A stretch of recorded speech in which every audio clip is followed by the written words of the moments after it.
dépasse les élections européennes. Pourquoi est-ce que cet enjeu dépasse les élections européennes?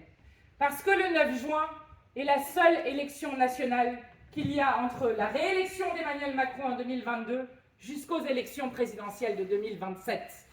Et donc, quand nous disons que dans les élections européennes du 9 juin, c'est l'après-Macron qui se prépare, il faut comprendre que le soir des européennes, vous allez avoir la classe politico-médiatique qui va vous expliquer tout ce qui va se passer jusqu'en 2027. Et je regrette profondément que ceux qui étaient nos partenaires de la NUPES aient fait preuve d'une irresponsabilité telle que nous aurions pu arriver dès maintenant, premier à l'élection européenne, ce qui aurait bien sûr changé le signal envoyé au pays, puisque tous les sondages montrent que si nous avions été unis aux élections européennes, nous aurions été premiers au soir du 9 juin, et nous avions même proposé de laisser la tête de liste. Mais ce n'est pas pour ça que nous allons nous résigner. D'abord parce que, vous le savez, une campagne, c'est une dynamique. Et ensuite, parce qu'un vote ne se fait que le jour d'un vote. Et que ce sont celles et ceux qui se déplacent avec leur bulletin de vote qui font le résultat d'une élection. Nous sommes de celles et ceux qui continuons coûte que coûte de porter le programme de la NUPES, de faire la stratégie de l'Union populaire et de dire que oui, quoi qu'en décident les autres, nous pouvons toujours faire advenir un autre monde.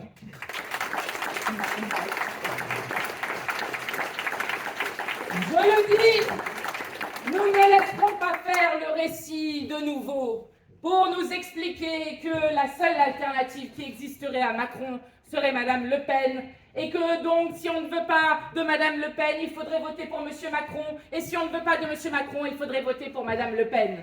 Ces gens sont les mêmes faces d'une même pièce, notamment parce que quand vous regardez leur vote commun, ça a été très bien expliqué tout à l'heure, l'extrême droite et la Macronie votent donc main dans la main contre l'augmentation des salaires, contre le rétablissement de l'impôt de solidarité sur la fortune, pour augmenter les loyers et je ne sais quoi encore. Donc, l'extrême droite et Marine Le Pen est l'assurance vie d'un système et nous ne laisserons pas dérouler de nouveau ce scénario mortifère qui laisserait à dire que finalement nous sommes condamnés à choisir entre le pire et le pire du pire. Nous pouvons faire en sorte de changer l'avenir de notre pays et ce qu'il faut expliquer partout, c'est qu'inventer un autre avenir commence justement ce 9 juin.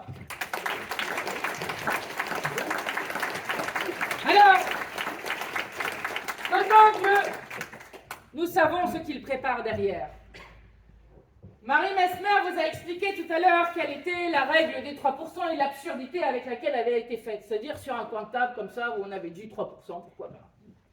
Bon, aujourd'hui, la Commission européenne, alors que tous les pays se sont enlevés de toutes les règles budgétaires au moment du Covid, aujourd'hui, le Parlement européen, ce mois-ci, devrait discuter de nouvelles règles budgétaires.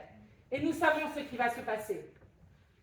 Dans le budget qui a été discuté fin 2023, ce qu'on appelle le budget pour l'année 2024, il y avait déjà 16 milliards d'économies. 16 milliards. Puis, arrive en février Bruno Le Maire qui explique tranquillement qu'on va annuler 10 milliards de crédits. Donc on enlève 10 milliards supplémentaires, et ce, avec 0 seconde de discussion au Parlement sur cette question.